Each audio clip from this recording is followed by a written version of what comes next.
Sargasso सागर के बारे में हमेशा क्वेश्चन पूछे जाते हैं कि सारगैसो सागर किस महासागर में स्थित है। तो सारगैसो सागर जो है ये नॉर्थ अटलांटिक महासागर में सारगैसो सागर स्थित है। ठीक है, सारगैसो सागर के बारे में पूछा जाता है कि किस महासागर में पड़ता है, तो नॉर्थ अटलांटिक महासागर में ही सारगैसो सागर पड़ता है। ठीक है, और ये भी पूछा जाता है कि तट विहीन कौन सागर कौन सी है, तो ये सारगैसो सागर ही है, क्योंकि ये नॉर्थ अटलांटिक का ही एक हिस्सा है सारगैसो सागर। ठीक है, ये क्वेश्चन बार बार पूछे जाते हैं, पीसीएस में भी और किसी जनरल कंपटीशन में भी पूछे जा चुके हैं ऑलरेडी, और आगे भी पूछे जा सकते हैं।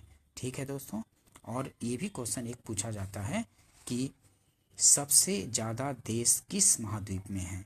तो सबसे ज़्यादा देश हैं अफ्रीका महाद्वीप में, सबसे अधिक देश हैं 54 देश अफ्रीका महाद्वीप में हैं। 54 कंट्रीज़ जो हैं अफ्रीका महाद्वीप में हैं, और उससे कम जो है यूरोप महाद्वीप में है कंट्री।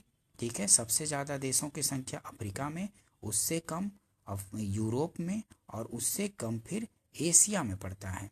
ठीक है, 3 श्रेणी याद रखेंगे, सबसे अधिक अफ्रीका में, उससे कम है यूरोप में देशों की संख्या, और उससे कम है फिर एशिया में। ठीक है, ये क्वेश्चन हमेशा पूछे जाते रहते हैं, इसलिए ध्यान रखेंगे। और एक क्वेश्चन हमेशा ये पूछे जाते हैं कि सबसे बड़ा जो ये द्वीप है, आइलैंड है ग्रीनलैंड, ये इस पर किस देश का अधिकार है। ठीक है, ये चूँकि पड़ता है नॉर्थ अमेरिका वाले एरिया में ये ग्रीनलैंड, लेकिन इस पर यूरोपीय देश डेनमार्क का अधिकार क्षेत्र है, ये ध्यान रखेंगे दोस्तों। ठीक है, ग्रीनलैंड पर डेनमार्क का अधिकार है, जो कि यूरोपीय कंट्री है। ठीक है, उसका अधिकार ग्रीनलैंड पे है, इसको ध्यान रखेंगे। ठीक है, ये क्वेश्चन हमेशा पूछे जाते हैं।